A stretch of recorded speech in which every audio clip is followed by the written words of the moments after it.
संदर्भातील वक्तव्याचा विपर्यास केला गेला. अजित पवार. PhD संदर्भातील वक्तव्याचा विपर्यास केला गेला. मी दिलगिरी व्यक्त केली. कालच्या बैठकीत संघटनांना संपूर्ण माहिती दिली. जुन्या पेन्शन योजनेबाबत काल बैठक झाली. कांदा, इथेनॉल, दूध दर प्रश्न चर्चेसाठी शहांची वेळ मागितली आहे. कर्मचारी संघटनांना संपूर्ण माहिती सांगितली आहे. सारथी, बार्टी व महाज्योती योजनेसाठी पैसे दिले जातील. ब्युरो रिपोर्ट, तेज मराठी न्यूज.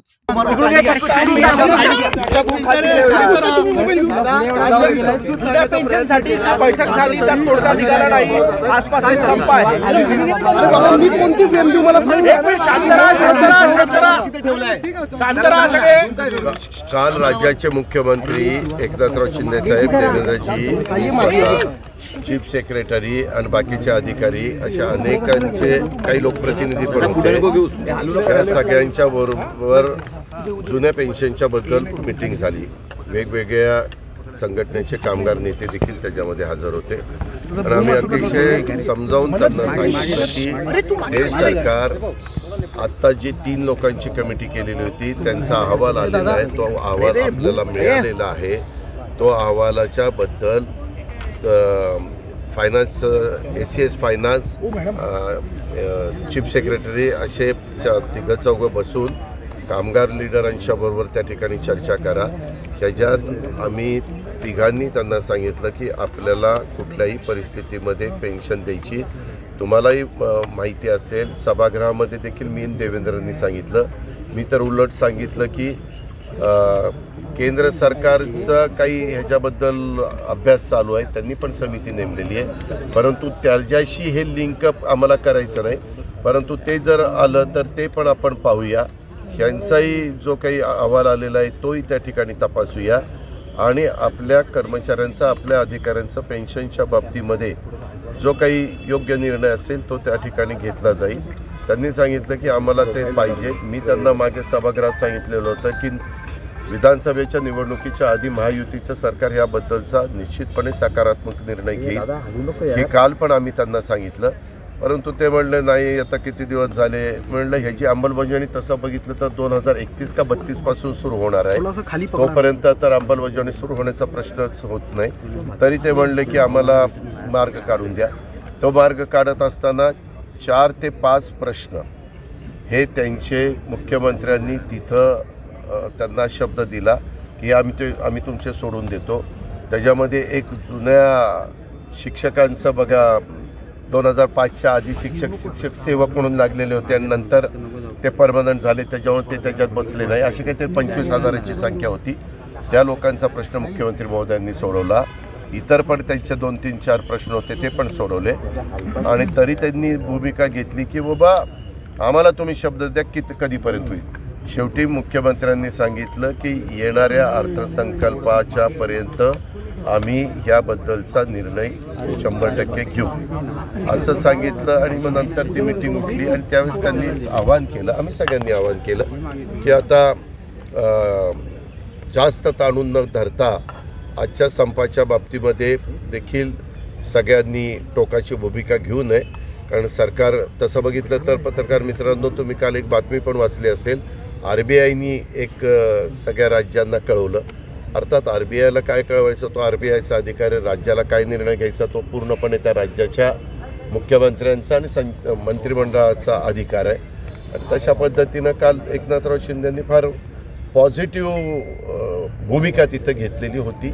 आम्ही सगळ्यांनी पाहिली आणि त्याला आम्ही पण सगळ्यांनी सपोर्ट केला.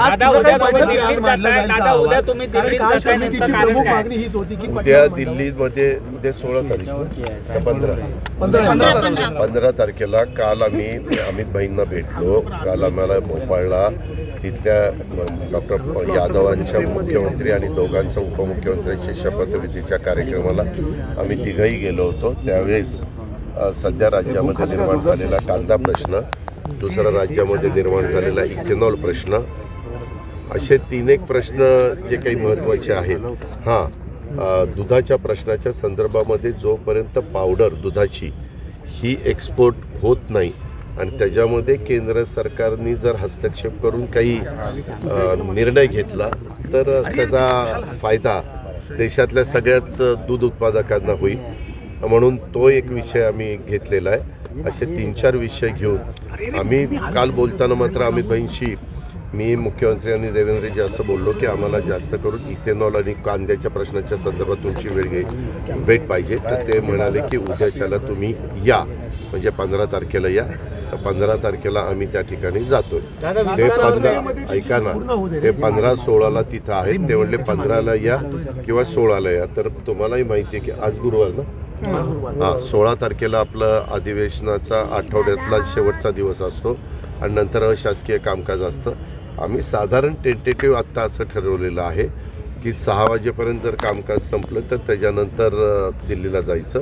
दिल्लीला रात्री 9 किंवा 10 वाजताची वेळ देतो असं त्यांनी सांगितलेलं आहे. दादा पीएचडी वाल्यांनी काल आंदोलन सांगितलेलं आहे. दादा पीएचडी वाल्यांनी काल आंदोलन केलं. तुमच्या वक्तव्यात पीएचडी वाल्याच्या बद्दल मी जी काही भूमिका तिथं मांडत होतो त्या भूमिकेचा विपर्यास करण्यात आलेला आहे. काल रात्रीच मी प्रेस नोट त्याच्याबद्दल काढलेली आहे. मी ट्विट त्याच्याबद्दल केलेलं आहे. त्याच्यातनं आमच्यासारख्यांनी बोलत असताना मी त्यामध्ये फार कुठं दिवा लावणार आहेत असा काहीतरी माझ्या तोंडातनं शब्द गेला. तर त्याचा खूप मोठा गाजावाजा करण्यात आला. त्याच्याबद्दल मी दिलगिरी व्यक्त केलेली आहे. त्या संदर्भामध्ये माझी जी काही भूमिका आहे ती स्पष्टपणे मांडलेली आहे. मी मागे सभागृहामध्ये देखील सांगितलं की चीफ सेक्रेटरीच्या अध्यक्षतेखाली राज्य सरकारने एक समिती केलेली होती आणि त्या समितीनं साधारण महाज्योतीमध्ये, सारथीमध्ये, बार्टीमध्ये ह्या वेगवेगळ्या ज्या काही आपल्या संस्था आहेत त्याच्यामध्ये किती विद्यार्थिनींना बाबा MPSCमध्ये, UPSCमध्ये, IAS, IPS वगैरे हे सगळ्या गोष्टी ज्या काही आहेत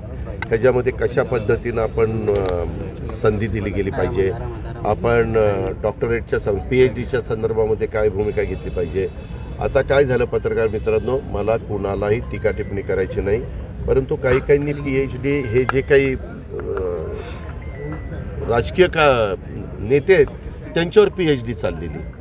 म्हणजे मी आता त्या राजकीय नेत्यांची नावं घेत नाही, परंतु राजकीय नेत्यांच्यावर PhD करून PhD हे खूप महत्त्वाचं अशा प्रकारचं शिक्षण आहे. त्याबद्दल दुमत नाही, त्याच्यामध्ये खूप अभ्यास करावा लागतो हेही आम्हाला मान्य आहे. परंतु ते PhD करत असताना तो विषय त्या पद्धतीचा पाहिजे. त्या संदर्भामध्ये निश्चितपणे ती कमिटी माहिती घेईल आणि तशा पद्धतीनं परमिशन देईल. पण काहींचं म्हणणं की बाबा ठराविकच आता संख्या घातलेली आहे, ती संख्या घालायला नको वगैरे वगैरे. आता आमचा साधारण कल असा असतो, काही लोकांनी PhD व्हावं, काही लोकांनी वेगवेगळ्या करिअर निवडावं, काही लोकांना आता ह्याच्यामध्ये कौशल्य विकास कार्यक्रमामध्ये देखील वेगवेगळ्या प्रकारच्या अनेक नोकऱ्या त्या ठिकाणी मिळू शकतात. ट्रेनिंग दिलं तर नोकऱ्या त्या ठिकाणी मिळू शकतात. ते ट्रेनिंग त्यांना द्यावं. मध्ये आम्हाला एक माहिती अशी मिळाली, जर्मनीमध्ये जर्मन भाषा जर येत असेल तर प्लंबर, फिटर वगैरे अशा प्रकारच्या कोर्स केलेल्यांना जर्मन भाषा मात्र आली पाहिजे. जवळपास 4 लाख मुलींची तिथं गरज आहे. तर त्याही संदर्भात आम्ही काही ठिकाणी जर्मन भाषेला म्हणजे जर्मन भाषा मुलांनी शिकावी म्हणून प्रोत्साहन देण्याचा प्रयत्न करतो. ज्या मुलांना परदेशामध्ये जाऊन तिथं नोकरी मिळवावी असं वाटत असेल, मुलींना वाटत असेल, तर त्यांनी तो पण त्याही संधीचा फायदा करून घ्यावा अशी साधारण आमची भूमिका आहे आणि त्या पद्धतीनं आम्ही त्यांना सांगतो. मराठा आरक्षणावर रिप्लाय कधी सरकारचा रिप्लाय पटलावर मांडला जाईल का? कारण पटलावर मांडल्याशिवाय हा संप मागे घेणार अरे बाबा, तो अहवाल लगेच पटलावर, तो अहवाल आम्ही सरकार म्हणून आम्ही बघितला पाहिजे ना. त्याच्या संदर्भामध्ये आपण तो बघून त्याच्यानंतर आता कर्मचाऱ्यांनी त्यांची मागणी काय करावी हा त्यांचा अधिकार आहे. पण नेहमीच राज्यकर्ते आणि कर्मचारी संघटना यांचे अतिशय चांगले संबंध राहिले. एक अपवाद मला आठवतं, त्यावेळेस मी राजकारणात नव्हतं, परंतु वसंतदादा पाटील मुख्यमंत्री असताना 52, 53, 54 काहीतरी दिवस त्यावेळेसचा एक संप झालेला होता. तेवढाच अपवाद हा साधारण पाहायला मिळतो. मात्र नंतरच्या वेळेस थोडंसं पुढं मागं झालं, परंतु वेळोवेळी मार्ग निघाले आणि त्याच्यामध्ये त्याच्यामध्ये शेवटी त्यांना चर्चा करावी लागेल, आम्हाला चर्चा करावी लागेल आणि त्याच्यातनं मार्ग त्या ठिकाणी काढावा लागेल. काल खरं तर एवढं व्यवस्थितपणे मुख्यमंत्री महोदयांनी सांगितलेलं होतं. माझी तर कर्मचारी संघटनांना, कर्मचाऱ्यांना, त्या संपामध्ये सहभागी झालेल्या सगळ्यांना विनंती आहे की बाबा तुम्ही हे संप मागे घ्या. सरकार तुमच्या जुन्या पेन्शनच्या बाबतीमध्ये पॉझिटिव्ह आहे, त्याबद्दल शब्द कालच मुख्यमंत्र्यांनी दिले. इमर्जन्सी सर्व्हिसेस इफेक्ट झाल्या तर मेस्माचा विचार, इमर्जन्सी सर्व्हिसेस जर इफेक्ट झाल्या तर मेस्माचा विचार. आज लगेच तुम्ही काहीतरी नवीन टॅगलाईन चालू नका किंवा ब्रेकिंग न्यूज चालू नका. आम्ही त्याच्यामध्ये व्यवस्थितपणे चर्चा करून मार्ग काढायचा प्रयत्न करू. नाना पटोले म्हणतायत सरकारने सगळ्यांनाच वाऱ्यावर सोडलंय. एक नाना, काका, बाबा, कोण का अण्णा, बापू, कोण काय बोलतात त्याचं काय मला विचारतात. त्यांना जे वाटतं ते विरोधी पक्षाचे आहेत, ते काँग्रेस पक्षाचे अध्यक्ष आहेत. त्यांना तसं बोलल्याशिवाय त्यांना गत्यंतर नाही. ते कसं म्हणतील सरकार फार चांगलं चाललेलं आहे बरं का, असं म्हणून त्यांना चालणार आहे का? त्यांना त्यांचं काम करायचं आहे, आम्हाला सरकार चालवायचं काम करायचं आहे, आम्हाला लोकांचे प्रश्न सोडवण्याचं काम करायचं आहे, असं आमचं चाललेलं आहे. दादा, विधानभवनाच्या बाहेर एक बॅनर लागलेला आहे, आरोग्य मंत्र्यांवरती ताशेरे ओढण्यात आले आहेत. पुण्याच्या रुबी हॉस्पिटल संदर्भात आहे, ते किडनी रॅकेट संदर्भात. त्याच्याबद्दलची माहिती घेऊ. असा बॅनर लागला की हे बॅनर लागला, तुमचं काय मत आहे? लगेच मत नाही, त्याबद्दलची माहिती घेतली जाईल. कधी कधी त्या बॅनरमध्ये तथ्यहीन बॅनर लागतात, त्याचा काही नोंद पण घेण्याची गरज नसते. पण हा बॅनर नोंद घेण्याची गरज आहे का नाही ते तपासून बघितलं जाईल आणि त्याच्यामध्ये काही तथ्य असेल तर लक्ष घातलं जाईल, तथ्य नसेल तर सोडून द्या. राज्य मंत्रिमंडळ हे मराठा समाजाच्या संस्थांना पैसे जास्त देतं पण महाज्योतीला देत नाही. वित्त मंत्रालय आपल्याला तुम्हाला माहिती आहे, मी स्वतः स्पष्ट सांगतो, कालच्या पुरवणी मागण्यामध्ये सरकारने निर्णय घेतलेला होता की सारथी, आरटी, महाज्योती ह्या सगळ्या घटकांना पैसे द्यायचे आणि त्या पद्धतीनं काल तरतूद केली, परवा तरतूद केली, मंजूर झालेली आहे. पैसे त्या ठिकाणी दिले जातील. राज्यकर्ते कुणी असलं तरी असा भेदभाव करून त्या ठिकाणी चालत नाही. काही भुजबळांचा गैरसमज झालेला असेल तर त्यांच्याशी चर्चा करून तो दूर केला जाईल. त्यांच्या बोलण्यात तथ्य असेल तर दुरुस्त केलं जाईल. बरोबर आहे? त्याच्यात काही चुकलं? दादा, मंत्रिमंडळ विस्तार झालेला आहे, दिल्लीत गेल्यावर चर्चा करणार का विस्तार? दादा, झूम मागं घ्या.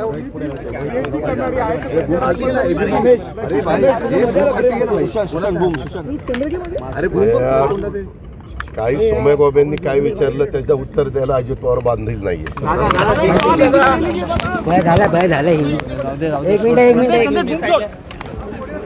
एक मिनिट या साईडला बस झालं